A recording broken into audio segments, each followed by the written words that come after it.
एक समय की बात है, अमीलिया गांव में एक छोटा सा लड़का था जिसका नाम सूरज था। सूरज गांव के एक छोटे से परिवार से था, लेकिन उसमें एक अजीब सी बात थी। उसमें वह कुछ खास करने की चाह और उत्साह था, जो उसे अन्य बच्चों से अलग बनाता था। एक दिन सूरज गांव के बाहर एक अनौपचारिक मीटिंग में गया था। उसमें गांव के विभिन्न मुद्दों पर चर्चा हो रही थी। सूरज वहां पहुंचकर अपनी आवाज बुलंद करता है, मुझे एक विचार है। सभी नजरें सूरज की ओर टूटीं और गांव के सभी लोग एक नए उत्साह से सुन रहे थे। सूरज ने कहा, हमें गांव को और बेहतर बनाने के लिए मिलकर काम करना चाहिए।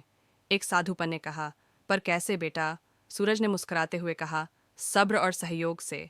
हमें एक टीम बनानी चाहिए जो मिलकर गांव की समस्याओं का समाधान कर सके। इस विचार ने सभी को प्रभावित किया और उन्होंने सूरज की इच्छा का समर्थन किया। गांव में एक नई शुरुआत हो रही थी। सूरज ने उस दिन से ही गांव के लोगों को एकजुट करने का कार्य शुरू किया। वह एक साथ मिलकर पेड़ पौधे लगा रहा था, गंदगी सफाई का कार्य करवा रहा था और गांव की सुरक्षा के लिए उपायों की बातचीत कर रहा था।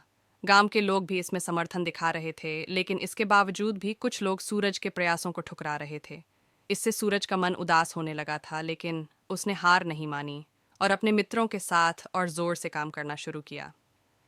एक दिन सूरज की टीम ने गांव के एक अंधेरे कोने में एक रहस्यमय हवेली देखी। सभी ने उसे जानने का निर्णय लिया। रात के समय वे हवेली की ओर बढ़े। हवेली के दरवाजे पर वे देखते हैं कि वहां लिखा हुआ है, आभास की रोशनी के लिए कुंजी यही है।